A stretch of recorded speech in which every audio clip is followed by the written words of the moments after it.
Hey, my name is Chris Brennan, and you're listening to the Astrology Podcast. In this episode, astrologer Nick Dagan Best is joining me, and we're going to do part two of our events that coincided with eclipses in history episode. So, hey, Nick, thanks for joining me again.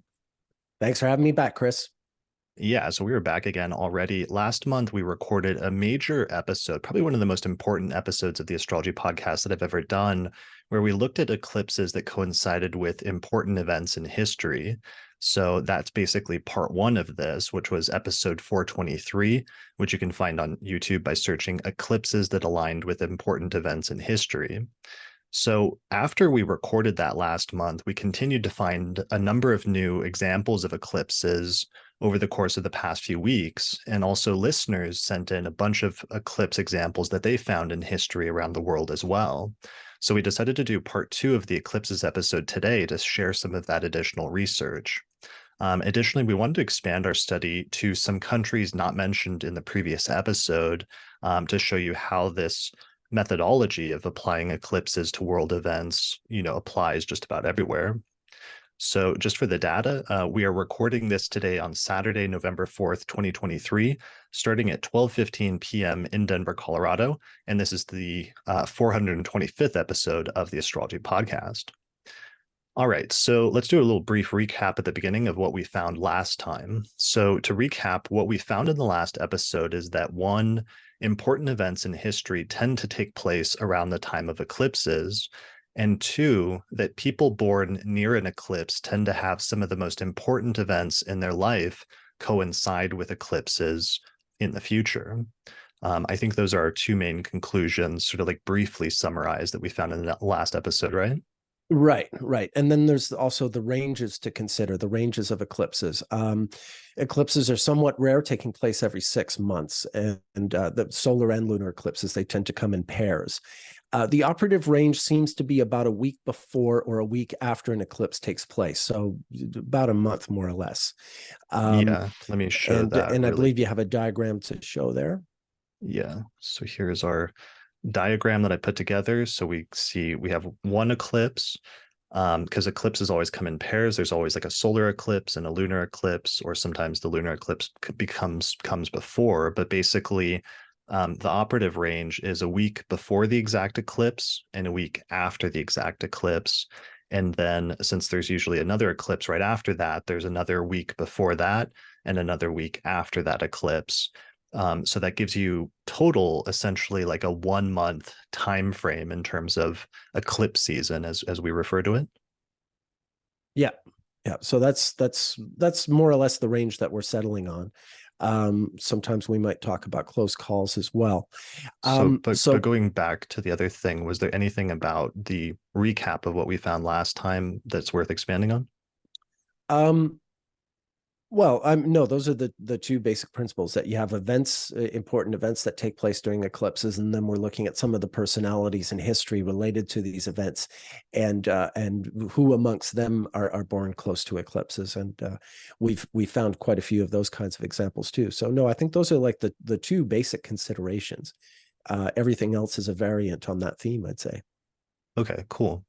Yeah. So the range of eclipses is about in our methodology that we've developed, it's approximately a week before an eclipse and a week after an eclipse is the special range. So eclipses only take place every 6 months, so they're not that frequent. It does, with our full eclipse range of a week before and a week after an eclipse, and with two eclipses being side by side, it does create a month-long space, but that's still a relatively short span of time in terms of the broader scope of a year. And certainly the closer an event is to the exact day of an eclipse, it does seem the more potent or the more intense things are. Yes, certainly. All the while, like I know, we've some people are asking if an eclipse is still relevant, even if it was not visible from a particular location on Earth. And our study finds that yes, we found a number of incidents where eclipses were occurring close to a really major event in a given nation's history, but that the eclipse itself didn't necessarily pass over, the path didn't necessarily cross over the area in question. So while that's always an interesting way to employ eclipses and to study them astrologically, we're really, what we're finding here is just sort of the proximity to any eclipse occurring anywhere on Earth, and that common sort of coincident pattern with these major turning points in history. Right. So it doesn't need to be visible from the location of the event necessarily. It's just the fact that an eclipse is happening at that time. Although certainly that could be a factor that requires more research to see how visibility may or may not be relevant in terms of some of the different events that we've found through the course of history, and that may be worth looking into for a future episode. Yes, So exactly. yeah. Okay. So I want to talk a little bit about eclipses in the past month, because in the past month, in October of 2023, we had two major eclipses. There was a solar eclipse in Libra on October 14th, and there was a lunar eclipse in Taurus on October 28th. So we were following important events in the news and documenting what happened. And there were three stories in particular that stood out relative to those eclipses, that were like major noteworthy stories in the news, that are worth sort of recording or talking about a little bit briefly here before we get into other historical events, just to collect some of our recent sort of empirical observations about what's going on in the world and how eclipses tie into things. So the big one, of course, over the past month has been the war in Israel and Palestine. And this is actually what caused us to do the eclipses episode originally last month, as we were searching for answers to try to understand the tragedy and the devastation of what we were seeing. And I didn't have a lot of background in the history of the conflict previously, but I've been trying to learn as much as I can, and found some notable things that are worth mentioning here in terms of the astrology and how it ties into those eclipses that were occurring last month. So just to briefly recap of where we're at currently, what happened last month was that on October 7th, Hamas launched a surprise attack on Israel, and there were 1,400 Israelis killed and more than 200 hostages were taken. So this happened around the time of the Libra eclipse on October 14th, just a little bit before it. After that, I'm sorry? Oh, no, sorry, go ahead. Okay. After that, Israel began bombing Gaza in retaliation and launched a ground invasion later in the month, around the October 28th eclipse in Taurus. It actually fell very close to that. At this point, more than 10,000 Palestinians have been killed so far, mainly civilians, and half of the population of Gaza is children, is people that are under the age of 18. So some of the pictures that are coming out of this have been horrific. And most of the Palestinians in Gaza cannot leave or can't escape, and many basic necessities are unavailable, like water, sometimes electricity or fuel or other things like that. So watching this happen in real time and seeing it coincide with those eclipses made me want to go back, and made us go back and study some of the history and some of the people involved to see how it might be tied in with eclipses astrologically. So one of the things that we discovered after the last episode was that it turns out that the state of Israel itself was founded shortly after a solar eclipse in 1948. So there was a solar eclipse on May 9th in Taurus, May 9th, 1948. And then just a few days later, Israel was founded on May 14th, 1948. So let me put the chart up for that. And here's the chart. So we can see the chart has Libra rising, which is important because, of course, the eclipse at the beginning of October was in the sign of Libra. So it fell in the rising sign of the country. And we see that the moon in the chart of Israel was in Leo, and the sun was in Taurus with the north node. So just about a week before that, on May 9th, there was a solar eclipse in the sign of Taurus. So that's one major thing, is that Israel was founded on May 14th, 1948. And then immediately after it was founded, it started the 1948 Arab-Israeli War, which Israelis call the War of Independence, and saw as the establishment of Israel as returning to their homeland, in part after the horrors of the Holocaust and being denied the ability to immigrate to other countries like America, who turned them away after World War II, as well as a response to pogroms and persecutions across Europe and Russia, even prior to the Holocaust. Whereas Palestinians call this the Nakba, or the catastrophe, and see it as the displacement from their homeland, where hundreds of thousands became refugees and were unable to return home, as well as hundreds of villages were destroyed and Palestinian civilians were killed by Israeli militias. So Palestinians actually mark May 15th as Nakba Day, the day after the Israeli Independence Day. And in Arabic, Nakba means disaster, catastrophe, or cataclysm. So I looked up the Wikipedia page for the Nakba, and it says the Nakba, which literally means disaster, catastrophe, or cataclysm, quote unquote, also known as the Palestinian catastrophe, was the loss of the Palestinian society and homeland in 1948 and the permanent displacement of a majority of the Palestinian Arabs. The term is used to describe both the events of 1948 as well as the ongoing occupation of the Palestinian territories, such as the West Bank and the Gaza Strip, and the persecution and displacement of Palestinians throughout the region. So that's from wikipedia.org/Nakba. In this way, that eclipse around the time of the founding of Israel kind of reminds me of the eclipse we talked about in the last episode that happened just before the fall of Constantinople, where the omen was taken as positive by the Ottomans, who were taking over the city of Constantinople at that time, but it was a negative omen to the inhabitants of the city who lost their city at that time.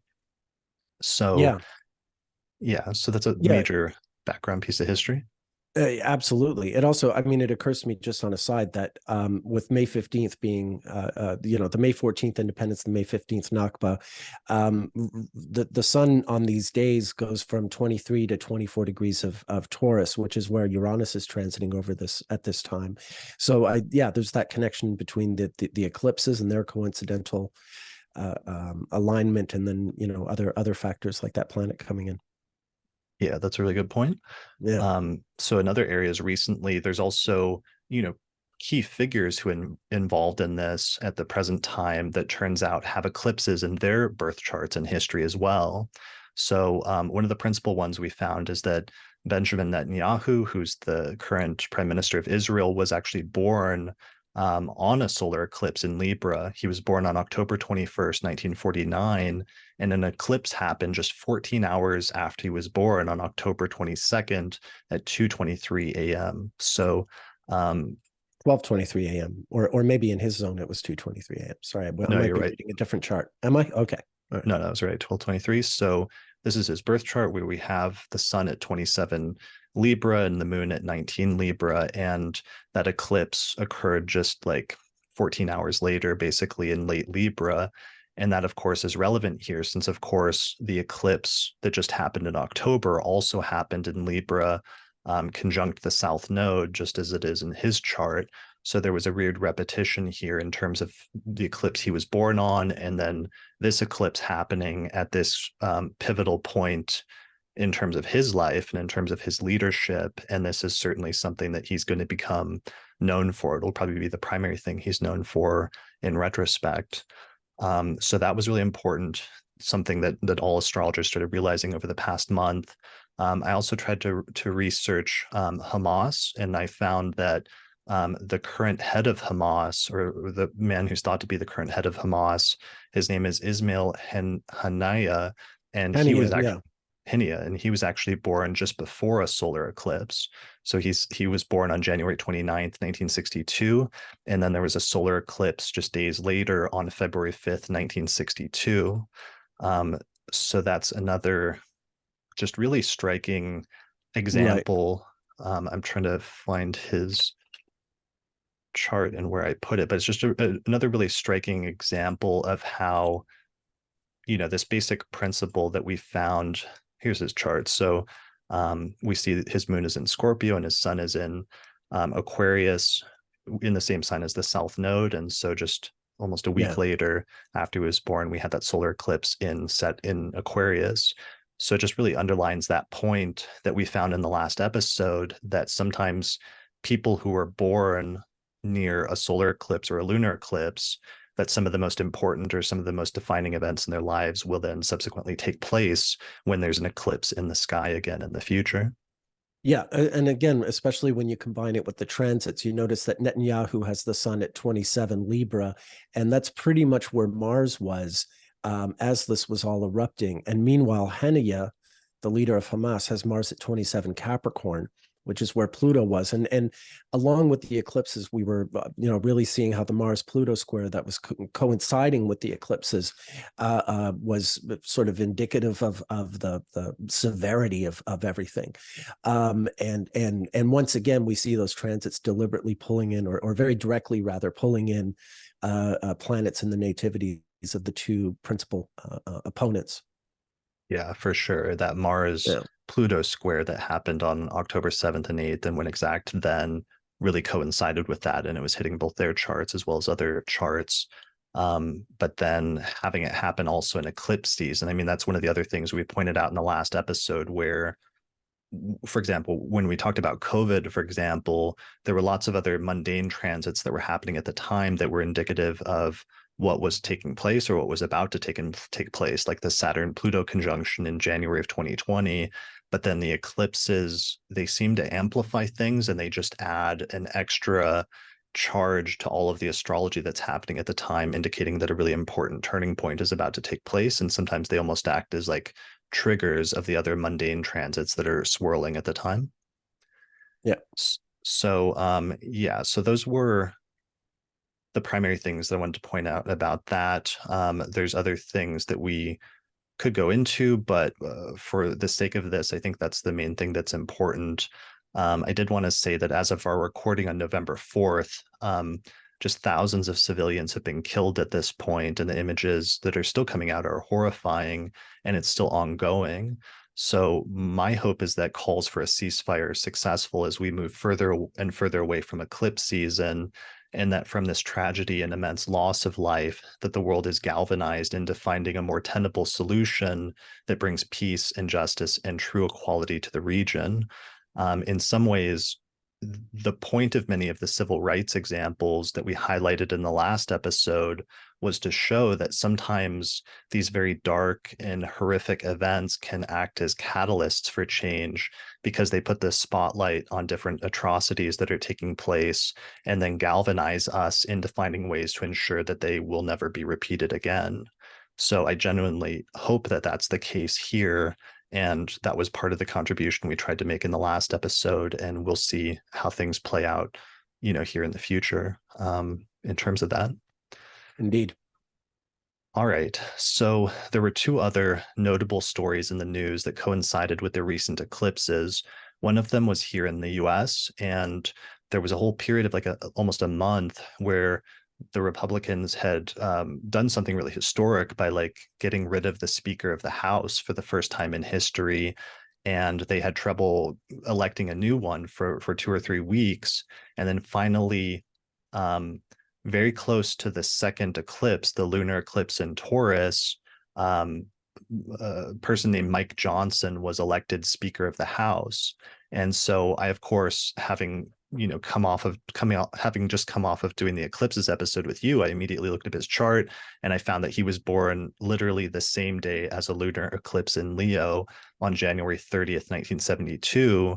And then, of course, he was elected Speaker of the House just 3 days before the lunar eclipse went exact in the sky. He was elected on October 25th, and the eclipse happened in the sky on October 28th. So that was just really startlingly, on the nose there. Yeah, indeed. I thought I would just point out as an aside that Mike Johnson, born January 30th, 1972, there's two other sort of notable Republican figures born very, very close to him. Amy Coney Barrett is 2 days older than him, and Nikki Haley is 10 days older than him. So I'm just throwing that out there as an aside, an observation. That those 1972 Aquarians seem to be quite resolvedly Republican. Yeah, that's really interesting and could be important. Here's his chart where we can see his sun is in Aquarius, tightly conjunct the North Node, and his moon, we don't have a birth time, of course, but his moon is in mid-Leo. So there was a full moon lunar eclipse that day, the day he was born. A total lunar eclipse. It looks like quite close enough to the nodes for it to be total. So yeah, quite powerful.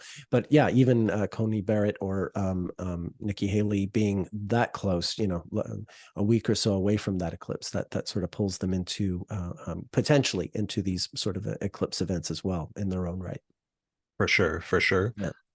And so this makes Mike Johnson third in line for the presidency after Biden and Harris, which is a extremely high position in terms of American politics. And um, obviously the fact that he was born on an eclipse makes this eclipse more personally relevant for him in terms of his chronology.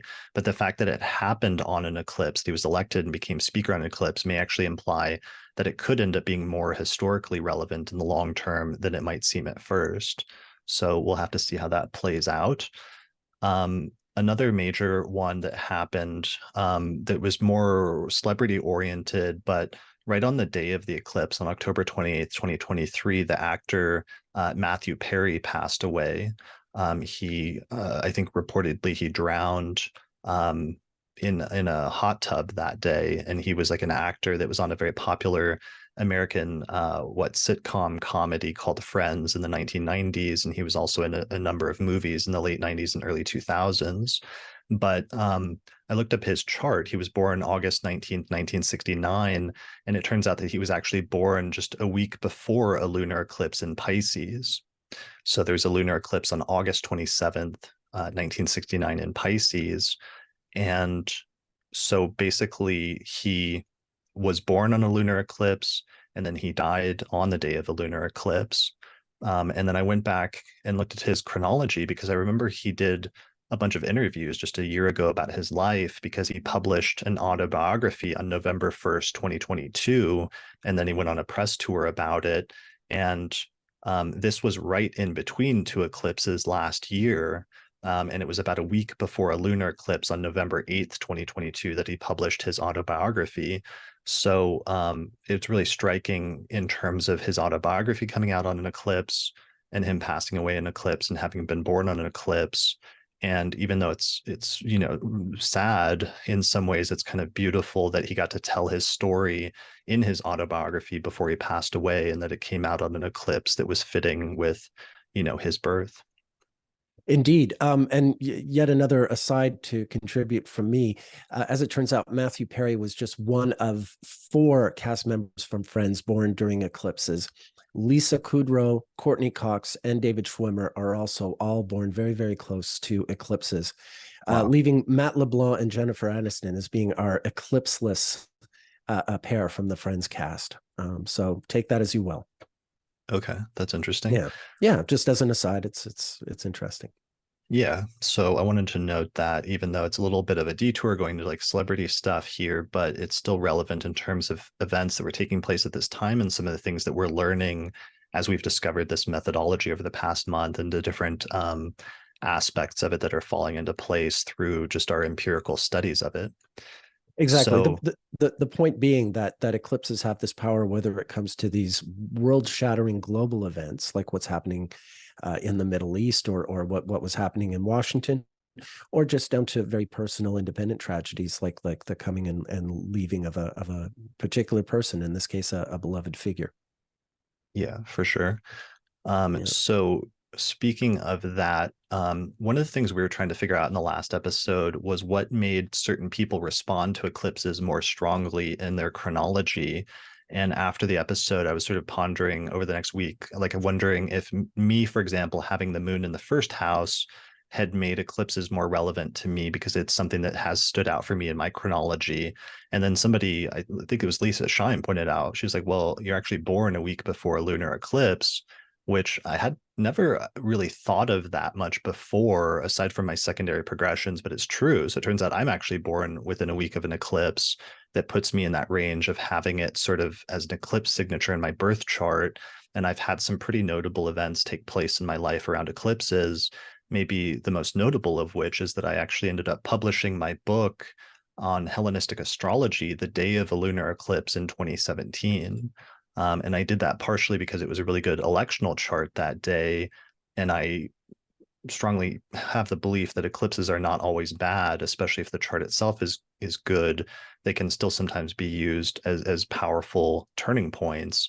But I wasn't at the time thinking of it in terms of having been born near a lunar eclipse like that, and then releasing my book on one. Yeah, it also kind of occurs to me that I met you not too long before an eclipse period in 2005, because you and I were becoming friends online, I think around mid-March of 2005, and Patrick soon after. And the eclipses in 2005 occurred in April. There was a solar eclipse on April 8th and a lunar eclipse on April 24th. So even the merging of the great triad of myself, you, and Patrick Watson all came together very, very close to an eclipse period. Yeah, for sure. And here's my chart. You can see my sun in Scorpio and moon in Aquarius. And so there's a lunar eclipse in Taurus on November 8th, and I was born on November 1st. And then what's interesting is then there was a solar eclipse 2 weeks after that in Sagittarius. And when that actually happened in my secondary progress chart, that's when I started studying Hellenistic astrology and moved to live out near you and study ancient texts as part of a translation project. So, and there's been a number of other eclipse events in my life that I won't go into, but it was just interesting, that as we're finding this, we're discovering stuff about world events, we're discovering stuff about celebrities, but also finding things even in our own charts sometimes when you discover a new techniques like this that surprises you or fills in additional information. Yeah, and when you think about it, going back to that anecdote that your progress chart was at the eclipse in 2005, the same year that you wound up moving out. You and I met by like March, and we were becoming friends through April. And then by the end of May was when Bill Johnston and I flew out to Seattle, and we met you in person. And I think that was when you were invited to move to Cumberland. So your progress chart was at that eclipse, and also just sort of that passage between March and May with the eclipse in April of 2005 as a transit also seemed to be connecting to your circumstance. Yeah, for sure. And I've had Yeah. other really important eclipse events as well. Mm.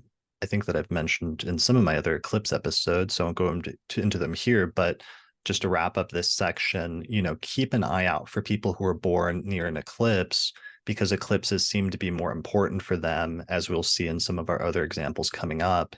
And I know even a lot of people in the comments have seen things in their families and seen family members and other people in their personal lives where this technique has worked out very well for as well. So it's not just celebrities necessarily, but sometimes just people that are imprinted with eclipses in their chart.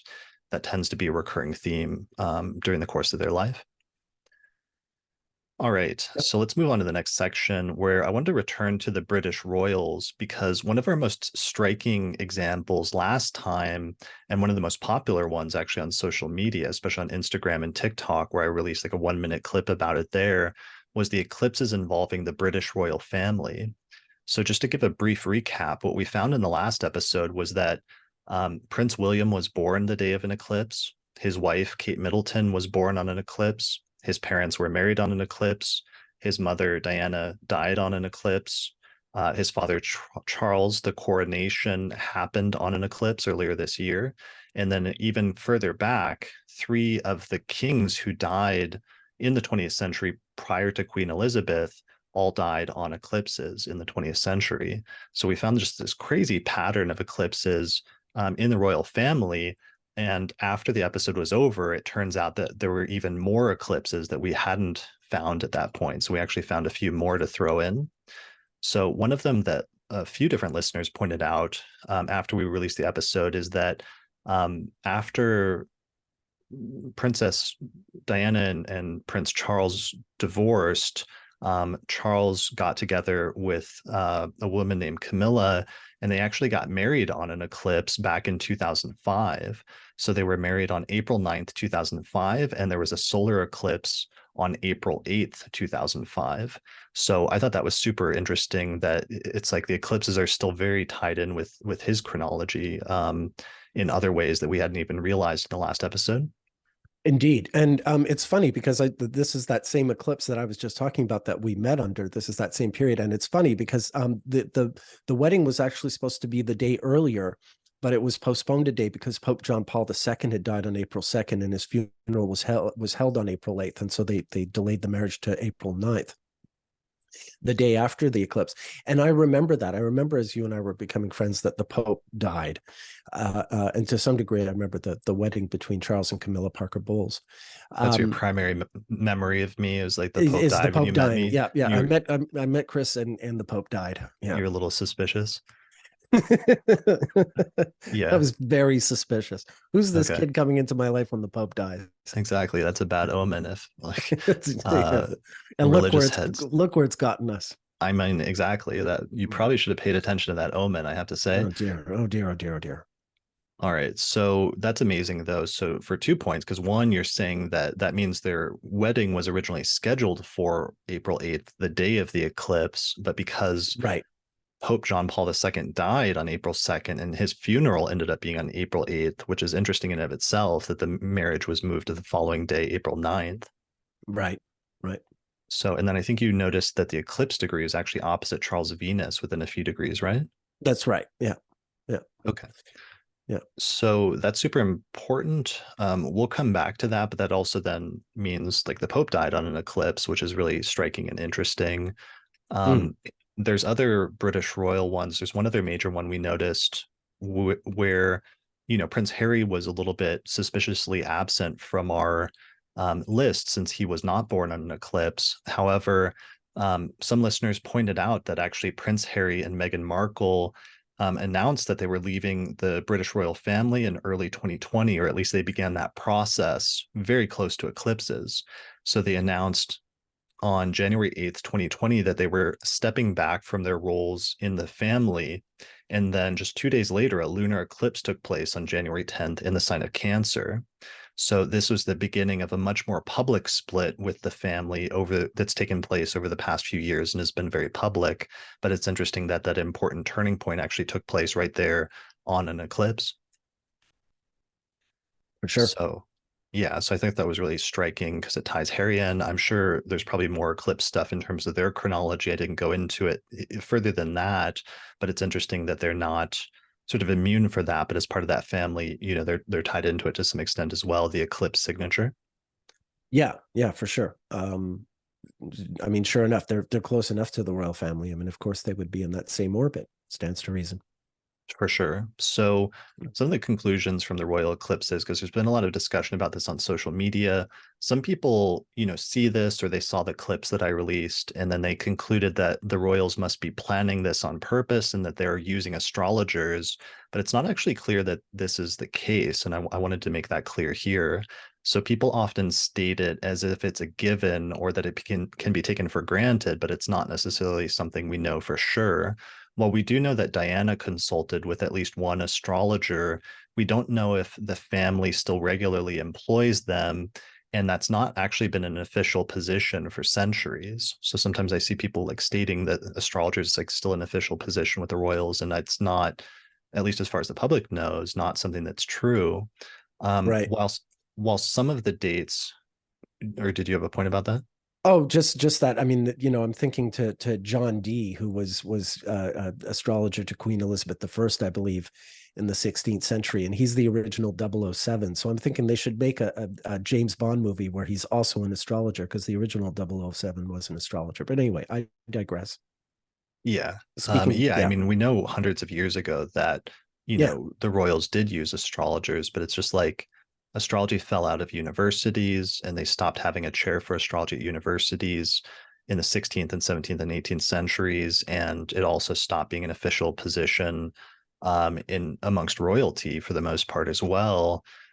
So it's just not a given that that's still a thing. And while some of the dates could have been planned deliberately, they're, in their chronology, like let's say a wedding date or a coronation date, there's many others in their chronology where it's unlikely that they did things deliberately to coincide with eclipses, like the fact that Kate Middleton, like Prince William's future wife, happened to be born the day of an eclipse 6 months before him.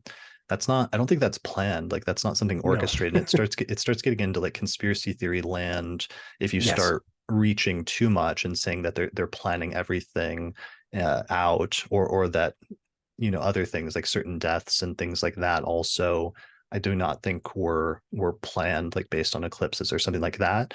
Um, but instead, the main takeaway from the royal eclipses is just that prominent and powerful people often naturally end up doing important things around the time of eclipses due to some strange property of nature that is at the core of what astrology is.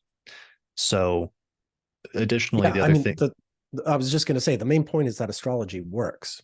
right? I mean, that's the thing. Like, even if people are not consciously planning events, around eclipses, the fact that they would do so sort of naturally, um, yeah, it's almost like people are trying to talk around just the astrology itself and make it all sound planned. Whereas, yeah, it's just not. Yeah, These well, are, people, yeah, it gets tied in with people wanting to think that like elites are like controlling things or are more in charge and more manipulating things with things like yeah, astrology than they are. yeah. But for us, the point was just like, you know, powerful and prominent people naturally tend to do things around the time of eclipses, just by virtue of the nature of the universe. And also that sometimes eclipses run in families. And if there's like a strong eclipse signature in a family like we have here, then it's something that can repeat. So the point of this was to demonstrate that astrology works, not to claim that the elites are constantly using astrology to manage their schedules. While it's possible that some may do that, it can't be taken for granted in all cases, and that wasn't meant to be the takeaway. Right. Right. Yeah. All right. So let's move on and let's talk about other countries. So, after the last episode, we tried expanding our research to a number of different countries and found a number of new examples, as well as listeners from all around the world sent in a bunch of different examples as well. So, here's some of what we got so far. Let's start with a section on Russia. So there were some major eclipses involving Russia that we found after the last episode. Some of these were sent in by listeners, and then it caused us to go back and investigate further and find even more.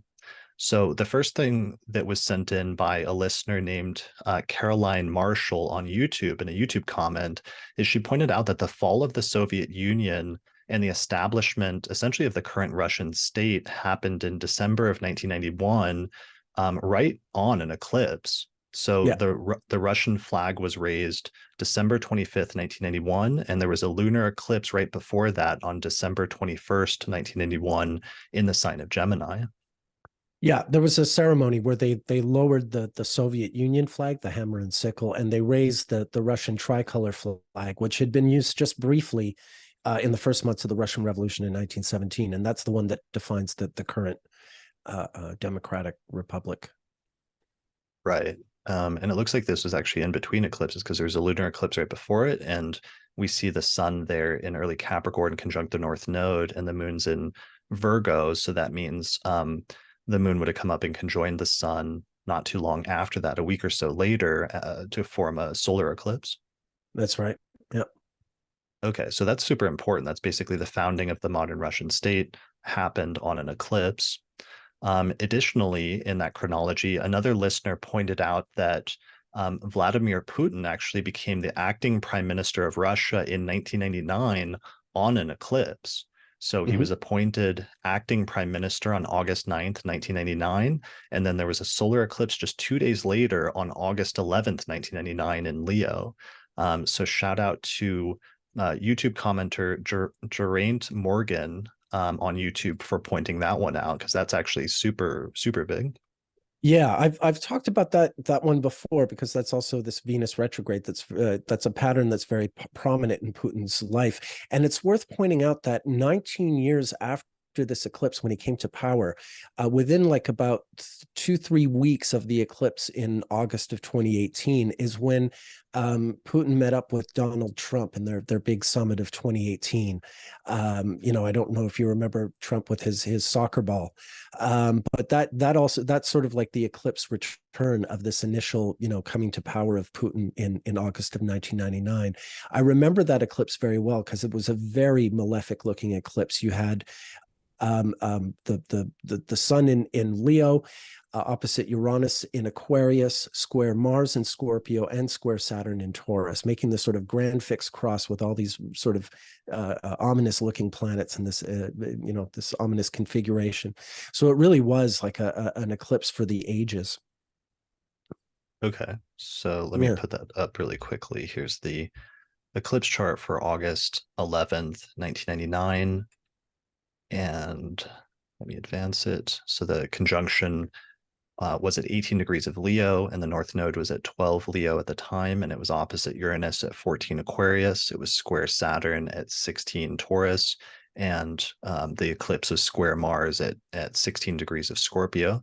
I like this example also because it's obviously a major important turning point, but one of the things that's fascinating about it is how obscure, when I watch like documentaries from that time period about the rise of Putin, like how obscure he was up until Yeah. that Yeah. point, and then all of a sudden Up he's until sort of that like, day.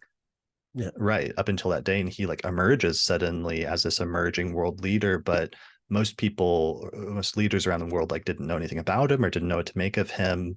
And there was a lot of it goes back to that theme that we touched on a few different times in the last episode, in both positive and negative examples, where sometimes there can be a small event that lays the seeds for something that will become super important, but at the time, because it's a new beginning, it's not recognized the significance of that event until later, that it will have much greater magnitude of importance than some people may realize at the time.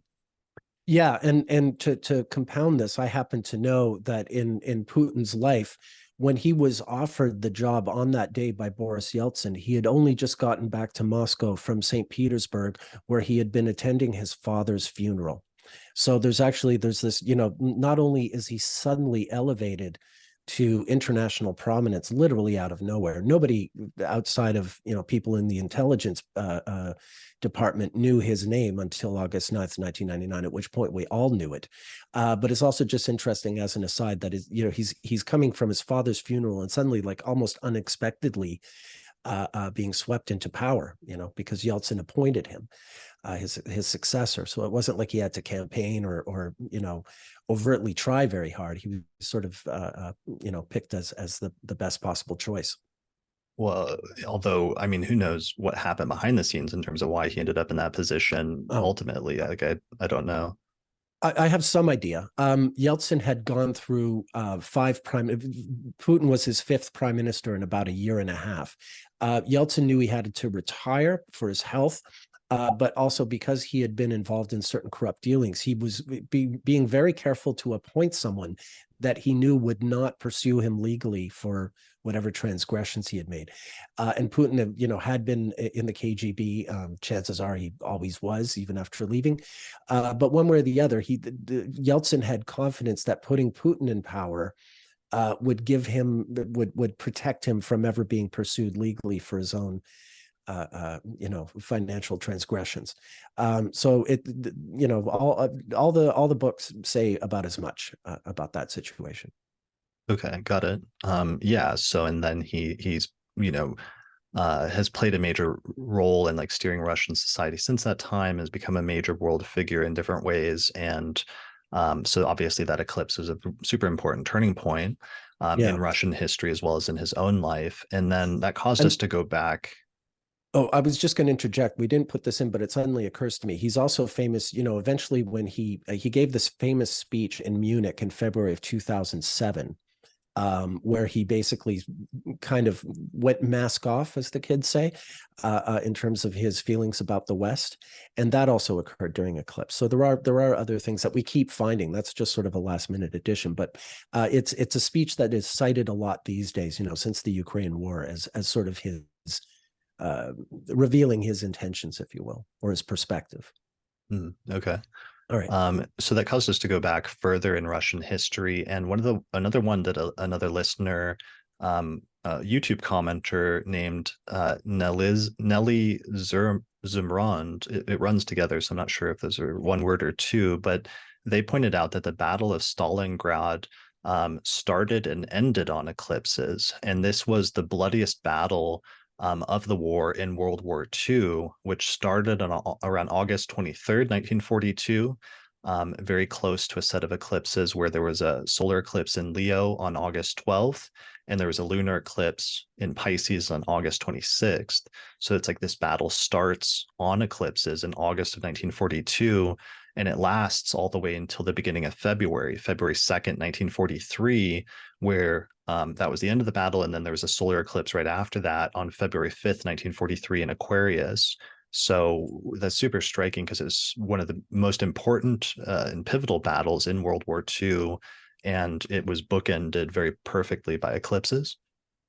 Yeah, this tends to be my experience in studying war is the eclipses don't necessarily coincide with the beginning and endings of wars. Once in a while they do, like say the Crimean War did, but more typically the eclipses coincide with these sort of big decisive battles where matters really move in one direction or the other, regardless of how the war is going to ultimately go. So yeah, this is sort of case in point. This really was a notorious battle. I think literally 1 million men killed just in this one confrontation.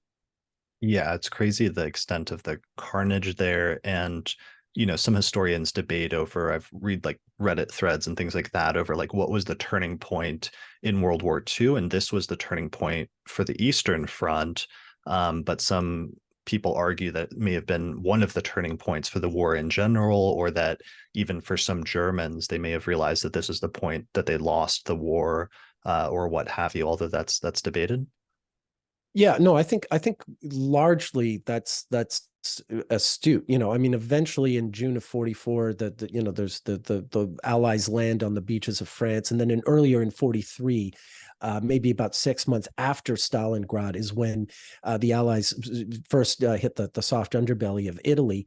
But really, by the even by the time the Allies invade Italy and Italy has switched sides, Stalingrad has already happened, and even Paulus, the German general who was leading the military there, is taken prisoner along with anyone else who managed to survive that terrible thing. So really, in many ways, it was decided because after Stalingrad, the Soviets start chasing the Germans west as opposed to the other way around, and eventually they'll wind up in Berlin. Just as the Western Allies are entering West Germany. It's the Soviets who enter Berlin and essentially compel Hitler to unlive himself, unalive himself. So yeah, I think this really clearly Stalingrad is the most decisive moment of the war. Westerners forget how really that the main thrust of the war was between Germany and Russia and everything. I mean, there was a lot happening all over the globe, but nothing was quite like it was between Germany and Russia in that battle. Right. Yeah, that makes Yeah. sense. Yeah. So these that were sent in by listeners, this caused you to go back and look further into Russian history, and you found a bunch of stuff with the different Yeah. Russian czars, right? Yeah. Yeah. Well, one of these I was aware of for quite some time, but it hadn't occurred to me when we were doing the episode. But I'm really happy to bring this back because it's very interesting. Basically, I mean, just to introduce, most of the czars in the last sort of 200 years, 150, 200 years of the Russian Empire prior to the Bolshevik Revolution, everything that followed, most of the czars were born during eclipse periods. The vast majority of them. And interestingly, that the ones who weren't, some of them like Peter the Great and Catherine the Great were not. But the way they came to the throne was like neither of them came to the throne because they were the absolute sole heir to the throne. They came about through more complicated means, and that seems to be the pattern here. Most of the czars who were born to be a czar, that is, they were the firstborn child of a czar, were born during eclipses. But I want to start with probably the most striking example is Tsar Paul I, who was the son of Catherine the Great and Tsar Peter III. Tsar Paul was born on October 1st, 1754 at 11:49 a.m. in St. Petersburg, right in the center of a total lunar eclipse at 8 degrees of Aries. Now, there's a few things that are interesting just about this alone. His parents were married 9 years earlier on September 1st, 1745, when the lunar nodes were reversed to his natal nodes. And this will be important to note in a bit. His parents were married 9 years before he was born. And during that 9 year gap between the wedding and his birth, there was a controversy in the Russian court because Peter and Catherine were not producing an heir. I mean, that was basically the only job that a wife of the czar had, a czarina had, was to produce a male heir for the succession, for the royal succession. So with no baby being born at all, Catherine the Great, well, she wasn't Catherine the Great yet. She was just Princess Catherine. She was being blamed for being barren, and Prince Peter was being blamed for being weak.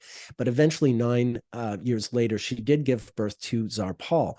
Now, later, she would claim that the baby wasn't even Peter's, that he was the child of a soldier that she had had an affair with. But the truth is, Paul really seems exactly like his father. Anyway, I won't go too far into that. But the long and short of it is, okay, this is Paul's chart here, and you can see that he's born at a total lunar eclipse, virtually like at the moment of a total lunar eclipse, according to the birth time we have. Royal births were generally really, really well documented, even in the 18th century, so they tend to be among the more solid horoscopes that we have on hand for this period. This let me period explain in it history. for the audio listeners. The sun is at 8 degrees and 5 minutes of Libra, and it's very close to conjunct the North Node at 8 degrees and 34 minutes of Libra. And the moon is exactly opposite that at 8 degrees and 1 minute of Aries. So it's just like, not only is he born at the exact lunation, essentially the exact opposition between the moon and the sun, but also it's very closely conjunct the nodes at the same time. Yeah. It's very, very tight. Now, the thing you need to know about Paul is that his father was murdered in a military coup that was led by his mother. His mother became Catherine the Great because her husband, his father, was overthrown and murdered in a coup. And so Paul grew up somewhat bitter towards his mother. And when she died and he took control, he was only in power for 4 years because, like his father, he would be assassinated. Also, like his grandson and his great-great-grandson. On March 24th, 1801, soldiers broke into his bedroom and strangled him to death. And this was 10 days following a solar eclipse at 23 Pisces, and just 6 days before a total lunar eclipse at 9 Libra, which is the exact reverse of the eclipse he was born under. Remember that his parents were married when his nodes were reversed, and then he's murdered at the sort of like a mirror image eclipse of when he was born, which is really, really startling. Wow, that's incredible. Right. And it's sort of the one other thing I'll just say about Paul on this point is that when he became czar, because he hated his mother so much, there had been a few women who had led Russia before, even before Catherine the Great. Russia had 3 or 4 women czarinas before Paul, but because he hated his mother, he declared on his coronation that no woman could rule Russia ever again, that it would only be male heirs from then on. And this becomes a really interesting point about a century later, but I'll come to that in a bit. I'm just going to put that there in the story. Let me Now, mention there's something real quick about yeah, his chart, just, because that's sure. obviously a negative example. And just looking at the chart, it's like we have his sun is at 8 degrees of Libra, his moon is at 8 degrees of Aries, and both of those are like pretty closely square Saturn, which is at 11 degrees of Capricorn, and the sun is conjunct his Mars in a day chart, which is at 16 degrees of Libra. So it's like the malefics are very closely configured with that lunation, that eclipse in his chart. And then interestingly, both of the benefics are actually an aversion to it because Jupiter is in Virgo, so it's not able to make a major aspect to the sun or the moon, and Venus is in Scorpio, so it's also not able to make a major aspect to the sun or moon. Maybe that's like part of the reason in terms of understanding why it ended up being something where he came to a pretty negative end, like on an eclipse subsequently. Yeah, exactly. And how, I mean, literally his parents, I mean, think about it. If your mom has your dad killed in a military coup, I mean, that's a startling chart just to sort of explain that part of your life story, if you will. So it's all very striking. Mhm. Now, the interesting thing is Paul was just 5 weeks younger than King Louis XVI of France. And yes, I mean that King Louis XVI, the one who will be guillotined in the French Revolution. So King Louis was born August 23rd, 1754 at 6:45 a.m. in Versailles. And like Paul's parents, this is the weirdest thing. Just like Paul's parents, in this case, it's Louis himself, Louis and his wife, Marie Antoinette. I'm sure your listeners have all heard of Marie Antoinette. So Louis and his wife, they're married as teenagers. They're like 14, 15 when they're married. But they also took a really long time. They took, I think, like 8 or 9 years before conceiving a child. And in their case, when they did conceive a child, it was a daughter. And so they had to wait yet another 3 years before she delivered a boy, and they finally had an heir to the throne.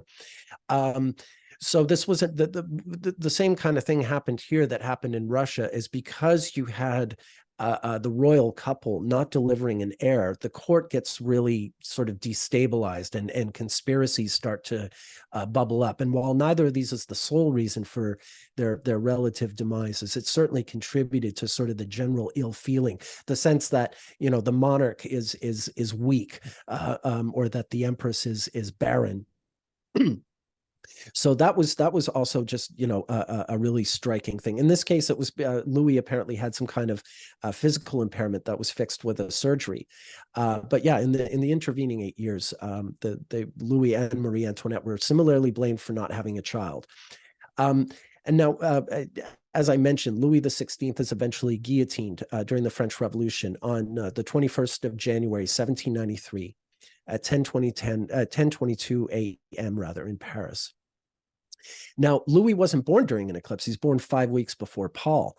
But when he's guillotined, Louis's secondary progress chart is just 8 months away from that same total lunar eclipse that Tsar Paul was born under on October 1st of 1754.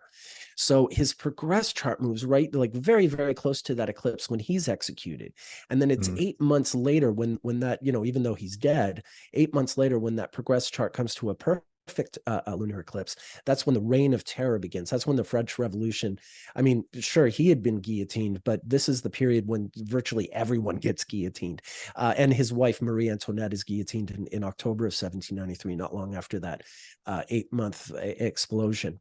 So yeah, it's very interesting. You know, these different things. First of all, that both Tsar Paul and King Louis are executed. They're born 5 weeks apart, so that's interesting in itself. And also just this sort of side story where, in the case of Paul's parents, and then the case of Louis himself, that you have this royal couple who can't conceive a child, and it really stirs the sort of the early rumblings that are going to lead to their eventual overthrow. Yeah, that's super fascinating. Yeah.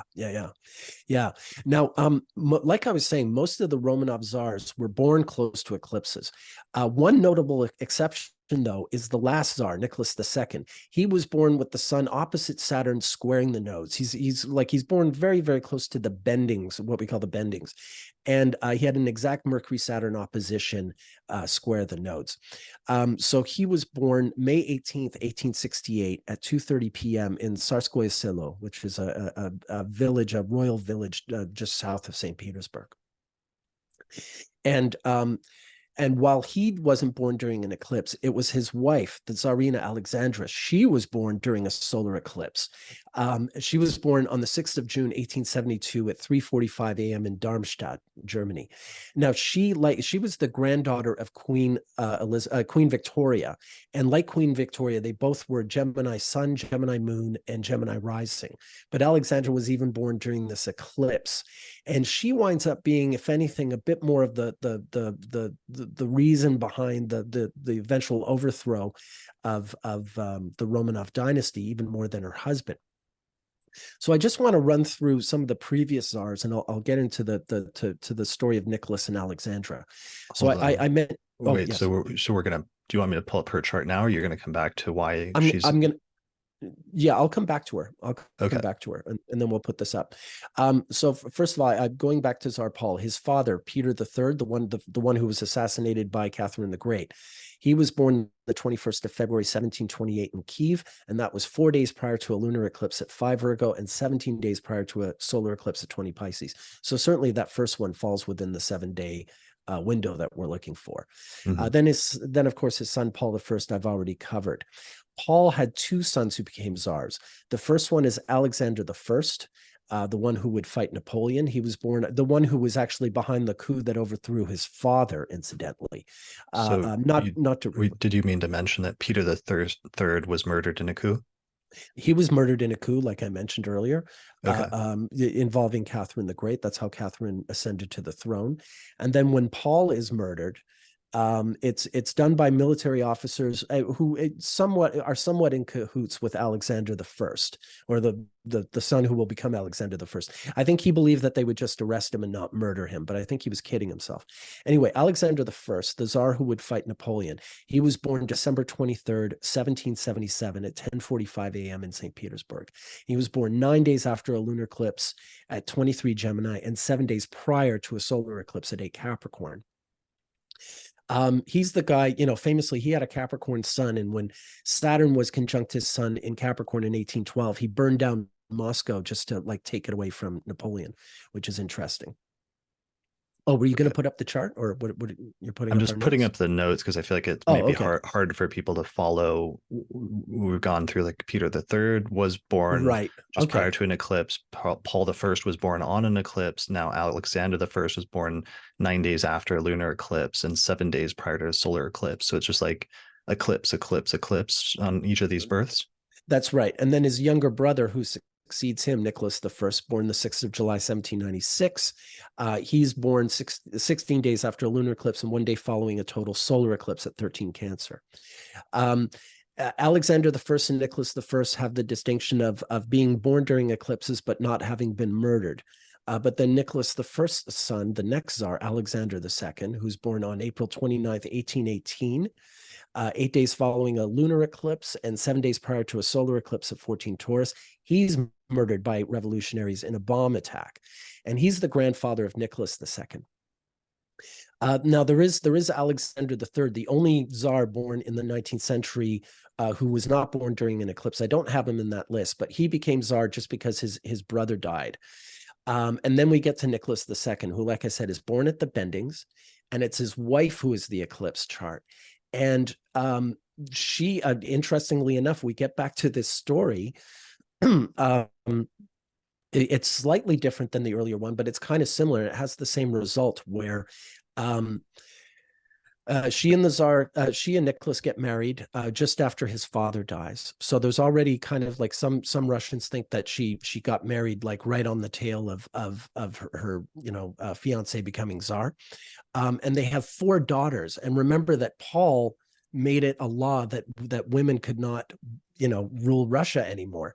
So they have 4 daughters who are perfectly healthy and well educated and diplomatic and play their roles well. And any of the 4 would have made a fine, empress of Russia. But they have to have a son, and they finally do have a son. But by this point, the Russian court is getting really anxious about the fact that they haven't had a son. And when they finally have one, they soon discover that he's a hemophiliac. And they have to keep this a secret from Russian society and even from their own family. And this opens up this whole Rasputin story, who's helping them with their son.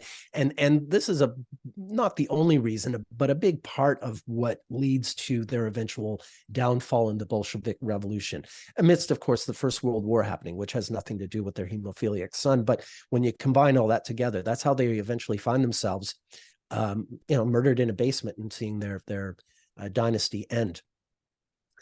So in this case, it's Alexandra who is the eclipse birth, and you can really see how she tends to be the more the target of the revolution than even her husband was. Why? I don't. Because she's born German, and they're at war with Germany, and because the public doesn't understand why Rasputin. This is the thing: the public sees Rasputin as this just sort of weird shaman guy who came from beyond the Urals. They don't understand why the royal family has brought him into their home. It's because he seems to have this hypnotic effect on the boy who's a hemophiliac. That he seems to be able to stop the bleeding that the heir suffers from. Okay. So no one knows this. So they just think that she's a German spy who's conspiring with this madman, and that they're the reason that Russia is losing the war. So yeah, it's all a tragic misunderstanding. And the funniest thing is, I mean, Nicholas II was czar. Theoretically, he could have just like changed the law and said women can be czarina again, but he was too conservative to do something like that. But it's almost like a giant plot hole in a terrible sitcom. The fact that like he had access to a very simple solution to all this, and being reluctant to use it, it led to this terrible downfall that got his whole family murdered. So, and let me share her chart really quickly. Yeah, So this is Tsarina Alexandra's chart, and she has the sun at 15 degrees of Gemini and the moon at 15 Gemini. So it's an exact conjunction, and the node is at 12 Gemini. So this is very close. So solar eclipse happening like when she's born. exactly. Exactly. Okay. And she really is, also just behind the scenes. She just tends to be the dominant partner in the marriage, even though her husband is the czar of Russia. She tends to be the one sort of telling him what to do, and by the time of the war, she's telling him what prime ministers to hire and fire and stuff. So she really is super involved, and this just compounds to the sort of the enmity held towards her. So, and then for those not familiar with Russian history, what happens at this point is there's a revolution, and this becomes the end of the Russian line of the monarchy and of kings and queens. That's correct. Yeah. From here on, there's a revolution. First, the czar is forced to abdicate, and there's a provisional government. That's when actually the same flag that was raised on Christmas Day 1991 is first introduced in the spring of 1917. But then by the end of 1917, there's a second revolution, and that's where the Bolsheviks take over, and that's where Russia becomes the Soviet Union, ultimately the communist country that we know through most of the 20th century. Got it. Okay. So, Yeah. this is really interesting and cool because this establishes that it's not just like the British monarchy that has these eclipse signatures that echo throughout their different generations and the different kings, but also it's happening in the Russian monarchy as well, which is super interesting, which again, I think Yeah. underlines the point that this is like us seeing astrology working in action. This is like evidence of astrology working for prominent and powerful people, not necessarily of them like, planning all of this out or something like that, but that these Yeah. threads of eclipses and royalty like runs throughout history.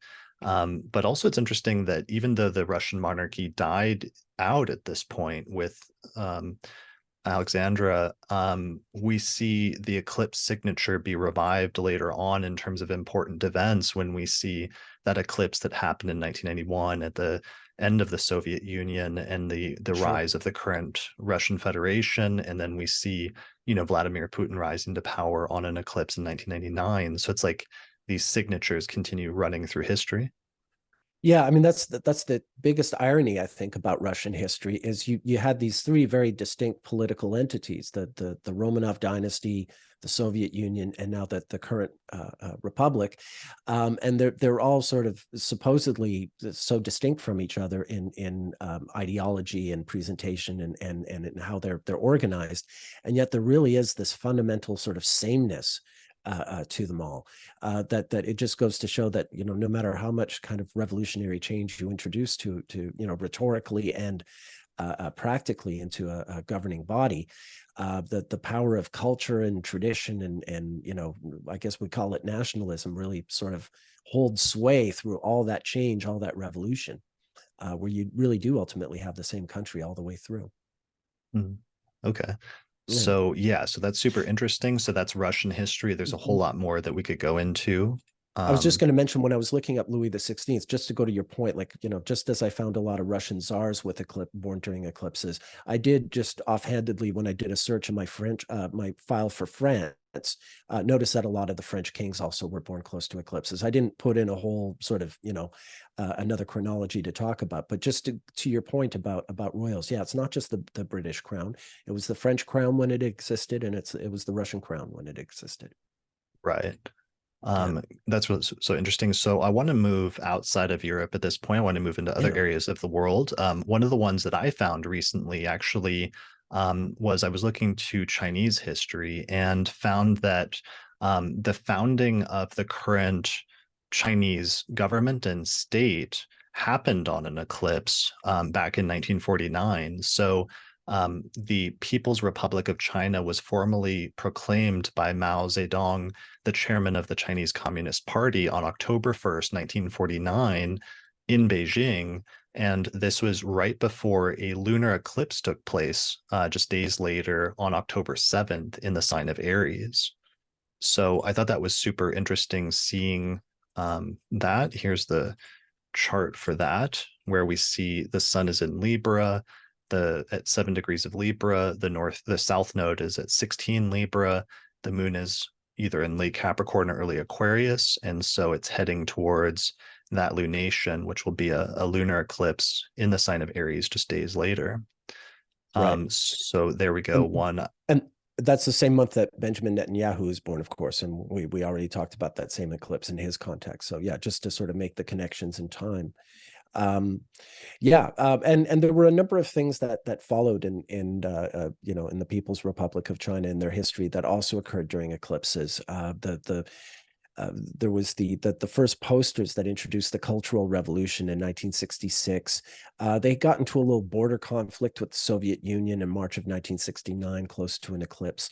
And also that the famous sort of opening up of diplomatic relations, like Richard Nixon first meeting with Mao Zedong in China in February of 72, happened close to an eclipse. Overall, it's sort of you can follow a lot of their history since and even before close to eclipses. Yeah, and Chinese history is so old and rich that I'd love to delve into that more deeply at some point. And I'm sure people that have more of a background in Chinese history could probably tell us of some other major like historical touchstones or major rulers or who either were born on eclipses or were important events in Chinese history happened on eclipses. We'll leave it there for now, but that's definitely one I'd like to research further. Yeah, no, I'm very interested in that for that exact reason. You have a culture that's been keeping, calendar documented history for thousands of years. So it's a real gift for astrologers. Anyone who can learn all that history and disseminate all the astrology involved, 1,000 years of it, I'm sure will be really valuable to future studies. I'm doing my best there, but it'll take an expert, I'm sure.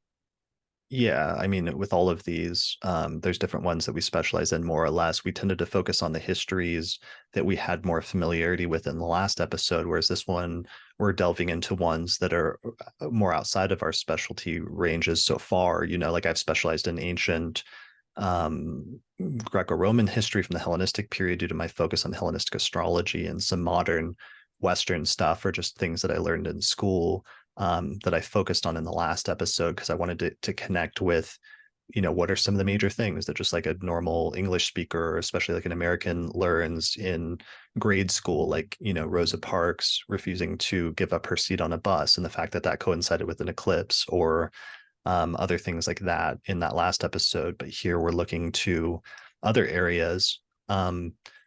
Yeah, so let's move on to other countries because there were some other good ones that were sent in by other listeners. So one of them is Mexico, where on Instagram, one was sent in a comment by Jimin on Earth on Instagram, where they pointed out that the current president of Mexico, Andres Manuel Lopez Obrador, was elected to represent Mexico City a day after a lunar eclipse. So he was elected July 2nd, 2020, or sorry, July 2nd, 2000, almost 20 years ago, more than 20 years ago. And then a solar eclipse had just taken place in Cancer on July 1st. And then interestingly, 18 years later, he was elected president just a few days before an eclipse, being elected July 1st of 2018, and then an eclipse happened on July 12th, 2018 in the sign of Cancer. So that's a really interesting one in terms of recent Mexican history and politics. Indeed. And I'm sure there's a bunch more there in terms of that history as well. So if anybody that specializes in more, please send those in if you find any. Next, moving on to Brazil, a listener named Ana Fialho sent in one. I'm going to actually just read out their comment. they said in Brazil, women were first allowed to vote 11 days before a solar eclipse in Pisces. The law was passed on February 24th, 1932, and the solar eclipse was on March 7th. Then they point out there was a lunar eclipse in Libra on March 22nd. So that was interesting in terms of a parallel with the one we explored in US history of women giving the Yes. right to vote on eclipses earlier in the 20th century. And here they're pointing out, Anna's pointing out that there was a parallel in Brazilian history. Yeah. Elsewhere, go ahead. Yeah, I was just going to say, I sort of took that as a jumping off point from Anna, and I looked into my Brazilian file. The president of Brazil at the time, when women were granted the vote, a man named Getulio Vargas, he was in power when women were given the vote, and he was born on April 19th, 1883 at 11:43 p.m. in São Borja, Brazil, and it was 3 days before a lunar eclipse in Scorpio and 17 days prior to a total solar eclipse at 15 Taurus. So he was born during an eclipse, and furthermore, he was appointed to the presidency. I think there was like an uprising, and he wound up sort of getting the seat. And this was November 3rd, 1930 in Rio. 27 days following a lunar eclipse and 14 days following a total solar eclipse at 27 Libra. So he became president a little bit after, out of the range of that we're using, but he was born very close to an eclipse. And the whole sort of uprising that led to him being appointed to the presidency certainly took place during that eclipse period in 1930. So it's funny, in terms of it sort of getting to that point where women were granted the vote, you can even see how the person in power and their path to power also coincided with eclipses. Yeah, that's incredible. Yeah. Okay. Well, thanks to Anna for sending that in and starting us on that research track. That was a really great one for Brazil. In India, so let's move on to a different country. A longtime listener and patron of the podcast, an often helpful researcher who contributes stuff, pointed out a couple of things or a few things about India. And this is from Vandana Gayan, who said that India's current prime minister, Narendra Modi, was born on the 17th of September, 1950, just 5 days after a total solar eclipse on the 12th of September, 1950, in the sign of Virgo. So that's really interesting in terms of the current prime minister. And then going back in time, Vandana also pointed out that India's first female prime minister, Indira Gandhi, was assassinated on the 31st of October, 1984, just a week before a lunar eclipse on the 7th of November, 1984 in Taurus. So this event, they said, led to massive unrest within the Sikh community in India. So that one, of course, is familiar to us because that's like the day before I was born when that assassination took place. So that lunar eclipse that Vandana is pointing to is the one that took place just after I was born and coincided with that assassination. Yeah. And And prior to that, I did have in my database, I remembered that it was close to an eclipse. But what precipitated that assassination? See, Indira Gandhi was murdered by her Sikh bodyguards. And what had happened is a few months earlier, on June 4th, 1984, the Indian Army attacked the Sikh Golden Temple in Amritsar. They were hoping to arrest this particular Sikh separatist figure, but innocent people wound up getting killed. And of course, just the very act of having the Indian Army, largely Hindu soldiers, presumably, invading this very important temple in Sikh culture and the Sikh religion, was itself just an innocent, a travesty to them. So this when the army went into the temple, this was just 5 days after a solar eclipse and 9 days prior to a lunar eclipse in Gemini and Sagittarius, respectively. So like by the time she's assassinated a few months later, close to the next set of eclipses, this was really all brought about by this act that blew up at the previous pair of eclipses, around the time of the previous pair of eclipses. wow, that's incredible. Yeah, yeah. And then furthermore, I mean, just, this was a really rough year for India. And this goes to our point that the eclipses at this point, that the ones that I looked at, the paths didn't go anywhere really near India, but India really seemed to be singled out because just about a month after Indira Gandhi's murder, there was this terrible tragedy. The Union Carbide chemical plant in Bhopal, India, there was a poisonous gas leak that killed so many of the citizens of this place, a very, very poor area of India, sort of in the middle of the country. And this was a huge tragedy. And this was 9 days following that same total solar eclipse at Zero Sagittarius that followed Indira Gandhi's murder and your birth. Wow, that's amazing. I remember watching a documentary about that at one point with Lisa and Yeah. how it was like covered up or something, wasn't it? Well, yeah, yeah. I mean, it was, you can just imagine this huge multinational company versus, I mean, just the poorest of the poorest people. You know how those things tend to play out. Yeah. Yeah.